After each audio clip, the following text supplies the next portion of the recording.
Hi everybody, it's Casey Williams. In the late 1990s, Lexus essentially invented the luxury crossover with the RX. And while there's been an extended three-row version of the RX in recent years, Lexus has never had a proper three-row crossover. That changes this year with the 2024 Lexus TX 350 that we have this week. Let's have a look at it. The styling cues tell you it's a Lexus, but the size proportions really belie the fact that there's a lot of the Toyota Highlander underneath this. In fact, it's built in the same factory as the Toyota Highlander down in Princeton, Indiana. But looking at the front of it, you know it's a Lexus. I like this more modern monochrome version of their spindle grille with the thin driving lamps and the LED headlamps. I think it looks really aggressive, looks really mean, and looks very expensive too. It works really well for this vehicle. Come around the side, 20-inch alloy wheels, and you get to see the proportions and how big this is. And this is a pretty big, full-length, three-row crossover, and you can definitely see it. But again, some of those Lexus styling cues, just the body sculpting the way that is, and also this chrome piece up here on the top, kind of that split roof line, really connects it to the RX and some of the other Lexus models. I like that a lot. Come around the back, thin line Lexus tail lamps. Again, very similar to what you see in some of the other crossovers from Lexus. Power hatch, also it's foot operated. With the rear seats down, there's a lot of space. You can get the rear seats up, of course. There's plenty of space back here for a couple of kids. You need to get a couple of adults in here if you want to run off to play golf, get to the tennis match together. Plenty of space for that too. Well, if you've been inside any of the new Toyotas and Lexus anytime recently, the interior of the TX is going to look pretty familiar. I really like the way they've laid out the dashboard and the infotainment screen. You've got a flat screen instrument cluster, 12.3-inch touchscreen, very easy to use, very intuitive. You've got icons for navigation, audio, phone, vehicle function settings. Very easy to go down the left side with all those. Dual zone automatic climate control. Heated and ventilated front seats, heated and ventilated captain chairs in the back. Also a heated leather wrapped steering wheel. So all works really, really nice. I love the Mark Levinson audio system that's in this. It sounds absolutely crisp and pristine. I like the panoramic sunroof as well. But as you start tapping around, you really start kind of seeing the rest of the materials.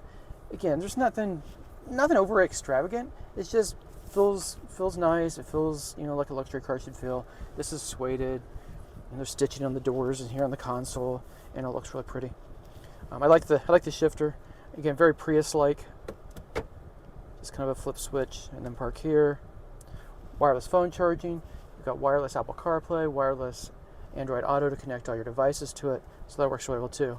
On the safety front, a lot of stuff to keep you and your family in good shape out on the road. It has a heads-up display, which I think is really cool for the driver. Keeps your eyes out in front of the vehicle. And they went one step further. The pads here on the steering wheel, when you touch them, they actually light up on the heads-up display. So you can just touch them with your fingers and you just keep your eyes out on the road. You never have to look down to do that. So I think that's really cool too. It does have adaptive cruise control, automatic emergency braking, forward and rear cross-path detection, lane keep assist, blind spot warning, all those systems, and also lane tracing out on the highway.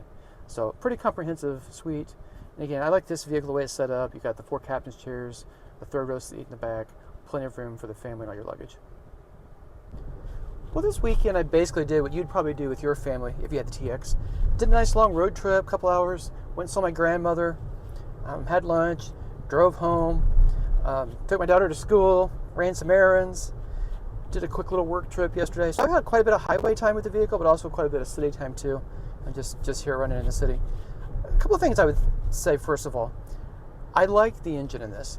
You can get this as a hybrid, you can get this as a plug-in hybrid, but this just has the base 2.4-liter turbocharged 4-cylinder engine and 8-speed automatic transmission.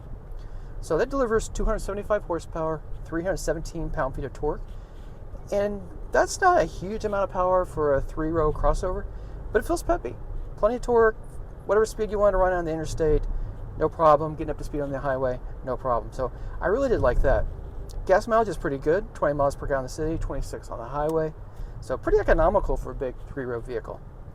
Keeping in mind this is essentially Lexus's version of the Toyota Highlander. It does drive like a Highlander or a big oversized Toyota Camry. The suspension, it's a 4-wheel independent suspension, but there's no air suspension, no electronics. It basically, it's just a well-engineered suspension. You get on some rough pavement with the big wheels, you'll get a little chatter, but generally rides nice. And I was really impressed on the highway. When you come off a bridge, it just plants itself really well. You put it into a corner hard, it doesn't heave over. It's a really good balance of having a comfortable ride, but also a lot of control. And again, this is a pretty much a full-size 3-row crossover that you can get 6 people in very comfortably. So I think you gotta have some expectations that it's not going to handle like a sports car, and it doesn't. But I think it's very competent for everything that it does. The TX is definitely a vehicle that Lexus needed. It's amazing to me we had to wait these decades to get a proper 3-row crossover from the automaker that essentially invented the luxury crossover. But this one works really well. You can get 6-row people in this car. There's plenty of space for it. It drives nice, handles well, gets good gas mileage, and the hybrid's optional if you want it. So I think they've done a really nice job with this. And if I have to say one more thing I like about it, it's built in Princeton, Indiana, not far from my home. So that's a big plus for it too. So let's talk about price. The TX starts about $55,000. This one, the top package on it, and all the other features, you're looking at $69,044. And I think for all you get, that's a pretty fair deal. Well, next week we'll have another fun car. Until then, storm forward.